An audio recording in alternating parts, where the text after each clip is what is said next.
Human trafficking is the exploitation of human beings. There are many types of human trafficking, including sex trafficking, forced labor and indentured servitude, organ harvesting, etc. Although there are many different types of human trafficking, many of these different types tend to go hand in hand with each other. In this video, I'm going to be showcasing a social worker in Ghana who deals exclusively with human trafficking victims, especially from Nigeria to Ghana. Hello, can you start by telling me your name, please? My name is Nari Isasili. I'm a social worker. I'm working with an organization called Street Girls Aid. So Street Girls Aid is an NGO, one of the leading NGOs in Ghana that are focused on the street children, especially street girls in Ghana. So Street Girls Aid they have centers where children can come, drop in and learn sewing, they can learn hairdressing, they learn catering, in order to survive on the street. As we all know, most of the children here are being trafficked. Children are being trafficked, and when they reach their destination, people try to exploit them, to go into forced labor, and sometimes the sex, exploitation and other things like that. So when we identify these children, we tell them what a Street Girls Aid does, and then those who have interest, they come in to learn sewing, they learn catering, and they learn hairdressing. As I said, to improve their living standard whilst they are on the streets. And those of them who want to go back to their hometown, they eventually go with something. When they go back, they can be doing something to take care of themselves. Apart from that, we are also working with the International Social Service, West Africa. They have a mechanism they call West African Network for the Protection of Children. And this West African Network is basically organizations that come together to help children on the move. So children on the move can be identified as children who leave their hometown or the home country to another country, or they can be described as those who run away from their place of what's the name? Origin. Yeah, place of origin, and because of conflict or because of hunger or something like that. And there are some who are also being trafficked, a lot of them. Then you find them, when they find them in Ghana here, I'm responsible for identifying them and then try as much as possible to see how best we can help them either to go back or to stay in the country to have something, doing. So Yes. how do you identify children who are being trafficked from regular children? Okay, so the identification comes in the different forms because we, the social workers, go out there on the streets, to interact with children. So basically, we have a lot of people who knows us, who can just tell us, oh, there's a child here, which we think is a vulnerable child. So we go and interview the child to see whether it's something that we can help. Right. Apart from that, the police also have information on these children when they, go in for the children. When they go in for the people, the children amongst them are those they would refer to us here in the West African Network. The immigration does the same. Currently, I have about 3 children here who are being trafficked from Nigeria, and they are currently with us in the office. And we are trying as much as possible to see how best we can help them to go back to Nigeria. So the identification comes in the different forms, as I said. Sometimes we get the referral from the police. Sometimes we get it from the immigration. Sometimes individuals refer the children to us, or sometimes we also identify the children on the street. Yes. So, how would you advise normal, everyday people who aren't social workers? How would you advise them to act if they see that a child is vulnerable to being sex or forced labored? Yes. Yes. First of all, is observation. All right. You observe what is going on. Definitely, a lot of times you see the traffickers are themselves are around, but they are hidden. You can't see them, so you have to be very careful when you observe something like that. But you need to approach the child in a very nice way, because sometimes, because of the traffickers hidden around, the child know where the trafficker is, but you don't know. So when you come, the child will be very reluctant to talk to you, because he or she knows somebody that he see her talking to someone. Okay, so the child will be very reluctant. But as a social worker, you have some kind of ethics, and you need to develop a skills where you can talk to the child in a way that the child will not be in trouble. All right.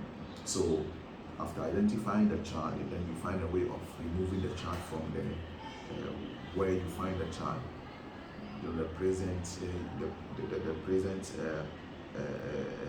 abode of the child. You remove the child there to find a suitable place where you can keep the child. That can be in the shelter, and then so from the shelter we give the child what we call an emergency care.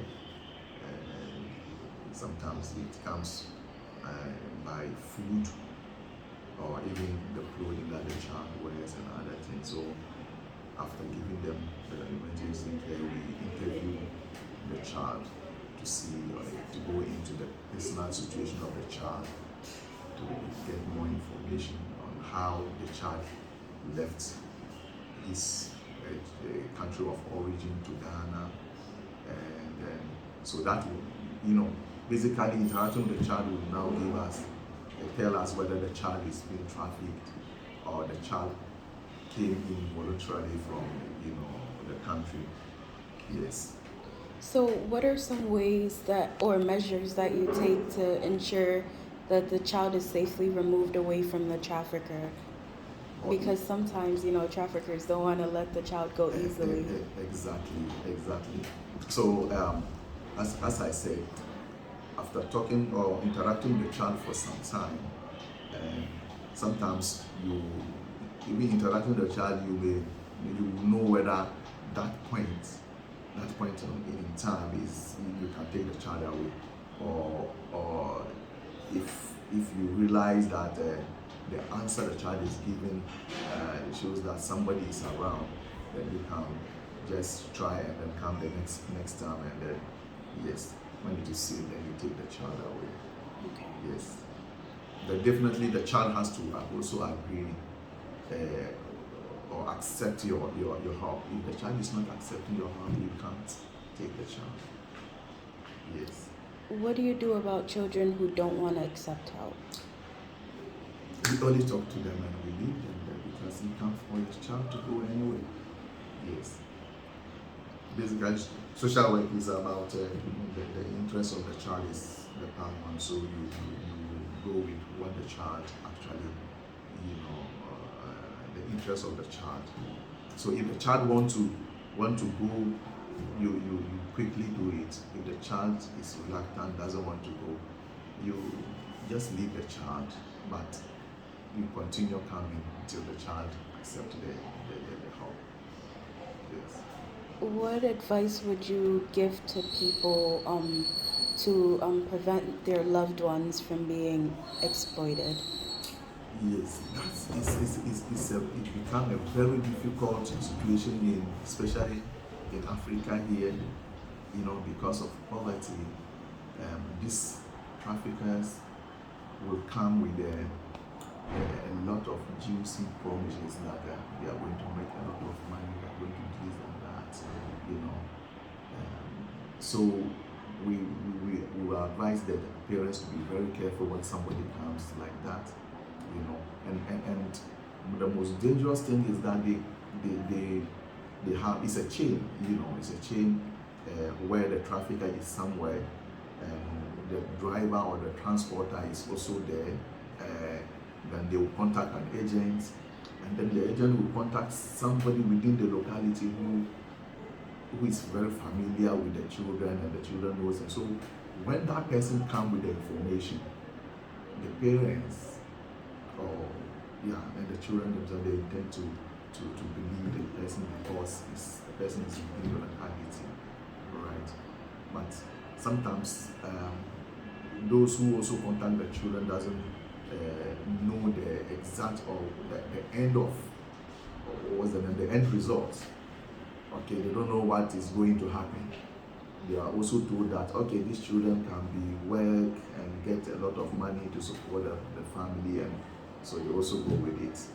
Yeah, so we'll advise the parents to be very careful when somebody comes with this kind of promises and want to take their children away. They should actually know exactly who the person is and what it's going to be like. Yeah. Can you give us the name of your organization again and ways to contact you? Yes, the organization here is called Street Girls Aid, and then we are also working in collaboration with West African Network for the protection of children. That is ISS West Africa. Okay. Thank you so much. You are welcome. After my interview with Mr. Issa, he introduced me to a human traffic survivor named Jamima Rashid.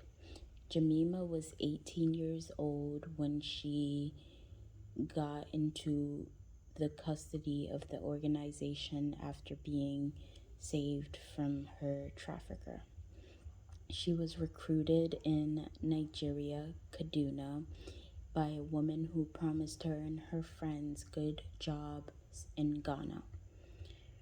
Her and her friends, Blessing and Peace, journeyed to Ghana with the human trafficker, and when they got here, they learned that the job that the woman had promised them was prostitution. The girls refused and instead promised to work to pay off the money that they owed the human trafficker. The human trafficker agreed for some time until she realized that their forced labor was not producing as much profit as she would like, so she tried to persuade them into doing the prostitution by first withholding their food, and then when she saw that didn't work, she began to abuse them. One day, a man walked by and saw the abuse and took the girls away from the trafficker.